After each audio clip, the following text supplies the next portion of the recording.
everyone, it's Olivia. Welcome back to another video. In this video, I'm going to show you guys how to make this little kind of bed slash blanket for your bunnies or other animals, and this works as an amazing Christmas present. This is what you're going to need. I'm using fleece. I actually got this fleece from the dollar store, and it's 4 feet by 6 feet, and it was $4. And just using random scissors. You could also use craft scissors, but I don't have those. And then a sewing machine. This is the sewing machine I'm using. It's just whatever sewing machine my mom has. So what you're going to want to do is cut the size of the blanket or bed that you want, and you're going to want to double it, if that makes sense. You could use a ruler if you want, but I'm just using the squares. So basically you want to make it the size where when you fold it in half, that's going to be the size of your blanket basically, because we will be folding it in half. I did have to trim the edges off of my fleece because it's from the dollar store, so it wasn't the best quality, but it works. Next, you're just going to get your sewing machine ready, and this is not a sewing tutorial. I can make that if you guys want, but this is not it. So if you already know how to sew, this is great. You could also try sewing it by hand, but it will be a lot longer than using a sewing machine. So here I'm just showing you want to fold your fabric with the good sides facing each other. I didn't really care what side, so I didn't really matter, but you want to put the good sides facing each other because we will be flipping it inside out, and then just like front stitch, back stitch, and then keep going. Here's a closer view of me sewing, and yes, I know most people go the other way. I kind of taught myself how to sew, and I just always did it this way, so this is the way I do it, and if you don't like it, well, you can leave. So yeah, and I just kind of turned it at the corner. That's kind of how you do that, and you just sew it. Yes, I know it's not perfect. I don't care. It's for my rabbits that will be none the wiser.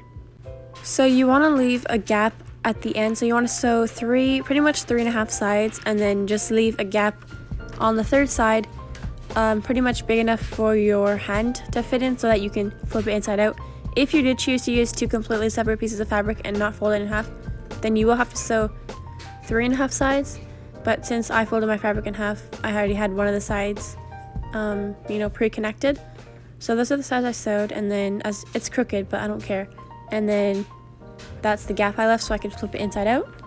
And then you're just going to reach your hand inside and flip it inside out.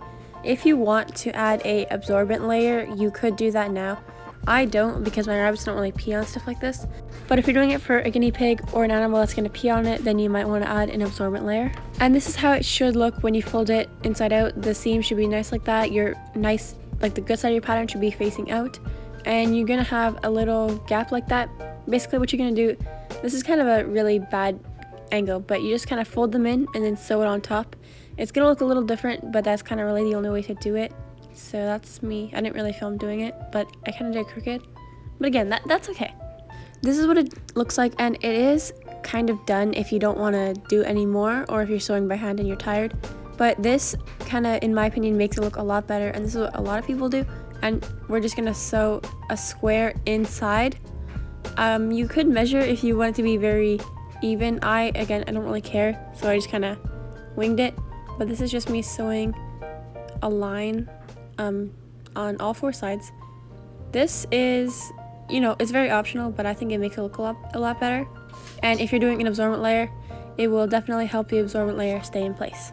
And pretty much once you finish this, it's basically done. This is just a time lapse of me doing it, but it's kind of boring. So yeah, just cut all your little strings and it should look something like this. Yes, mine is crooked. I've only made a few of these, so I don't really care. And this is how my bunnies thought of it. I decided to put it on top of their IKEA bed because the original blanket that it came with is basically destroyed by them. So I keep putting newspaper, but now I have this little fleece thing, and I haven't destroyed it yet. And I think Sniffles likes it. Daisy didn't really seem to care, but I know she will like it. So yeah, that's it for this video. Thank you for watching, and sorry it took me so long to get this video out.